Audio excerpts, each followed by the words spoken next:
Bonjour et bon dimanche. Je suis très heureuse de vous retrouver aujourd'hui. Pas pour parler de Mahema Apisou Services, mais pour partager avec vous une belle expérience, une énième expérience que j'ai eue ce matin, une conversation que j'ai eue avec mes enfants. Vous savez, c'était le dimanche de...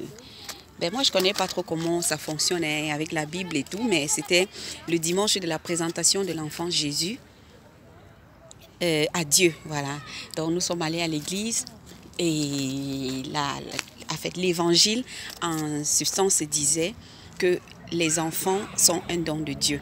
Et nous aussi, quand nous étions petits, nous étions un don de Dieu pour les parents. Donc, le message est passé. Au sorti de l'église, j'ai eu une petite conversation avec mes enfants parce que vraiment on parle de tout, on se partage tout, on se raconte tout et on se partage vraiment tout, voilà, ensemble. Voilà que après l'église, on sort, on est en train de marcher et moi, voilà, je dis à ma fille, à mes filles, je leur dis, j'ai un ongle cassé, je dois le tailler. Je n'arrive plus à rien faire avec cet ongle. Voilà la toute petite qui me fait, oh, mais maman, si tu n'arrives plus à rien faire, on peut toujours t'aider. Et je lui dis, non, non, ce ne sont pas les choses que vous pouvez faire à ma place. Elle me dit, maman, on peut tout faire à ta place, on peut tout faire pour toi, tu sais, tu nous aides toujours, donc nous aussi on peut faire tout pour toi. Et là, moi je lui réponds, non, moi je dis par exemple m'habiller, même me laver, ça me cause un problème depuis 2 jours et je dois le tailler. Et elle me fait, maman, nous hein, on peut t'habiller et on peut te laver. Et toutes les deux se mettent ensemble et me disent la même chose. Et c'est là que la plus petite me dit, oui maman, on peut bien t'habiller parce que tout ce qu'un parent fait pour ses enfants, les enfants doivent également copier ça et faire pour les parents. Et moi, je leur dis non, vous êtes mes bébés. C'est pourquoi moi, je vous lave, je vous habille. Vous êtes encore des bébés, vous ne pouvez pas le faire pour moi. Peut-être si je suis malade, je peux vous demander de l'aide, mais pour ça, non, vous êtes mes bébés. Et là, elles me disent, maman, c'est la plus grande qui me dit, maman, oui, mais tu es le bébé de ta mère. Donc, nous ne sommes pas seulement tes bébés, mais toi aussi, tu es le bébé de ta mère. Donc, on peut très bien faire ça pour toi. Mais j'étais comme, waouh, c'est pas possible. C'est vrai qu'elles me disent tellement de choses. Elles sont, en fait, mes enfants sont, en fait, je dirais, elles sont des anges. Un parent, peut-être, n'a pas souvent l'habitude de voir certains côtés des enfants lorsqu'il faut, mais je pense qu'il y a des moments où il faut se rendre compte des grâces que nous avons et savoir apprécier les enfants. Donc quand les enfants me disent des choses comme ça, vous voyez, ça arrive tout le temps, c'est pas qu'aujourd'hui, ça arrive tout le temps, mais aujourd'hui vraiment j'ai voulu partager ça avec vous parce que c'était également une journée pour les chrétiens, une journée importante, voilà, pour l'église catholique, où on parlait d'un don de Dieu. Lorsque vous avez vos enfants, parlez avec vos enfants, échangez avec vos enfants, riez avec vos enfants, jouez avec vos enfants. Moi, je suis une mère à part entière, voilà. J'aime m'amuser, j'aime jouer avec mes enfants. On organise des concours de danse, la peinture. Il ne faut pas beaucoup pour le faire. Même si vous êtes en Afrique, vous n'avez pas besoin d'être riche ou bien d'avoir, je ne sais pas, d'avoir été à l'école pour comprendre que ce que Dieu nous a donné là, on doit le préserver. On doit être jaloux de ce qui est sorti de notre corps. Que vous ayez accouché par césarienne, que vous ayez accouché par voie basse, que vous ayez accouché par quelque méthode que ce soit, donnez autant d'amour que vous pouvez à vos enfants. Parce que, voilà, je vais vous dire, ma réalité c'est quoi? Et ce que j'appelle le motto en italien, qui est ma devise. Voilà, ma devise c'est quoi?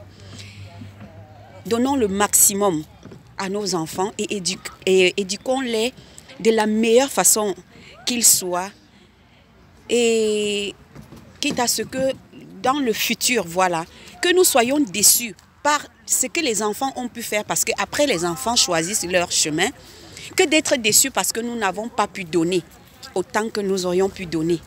C'est très important.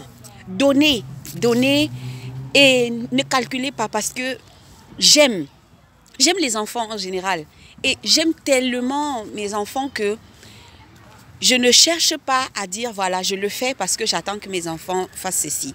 Ma fille par exemple, qui a seulement 8 ans, elles cherchent parfois elles font leur lit.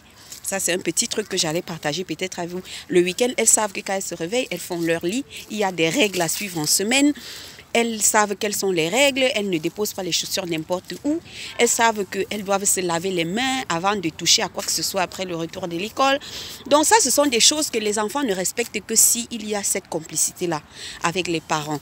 Beaucoup d'enfants sont têtus parce que les parents leur crient dessus sans raison.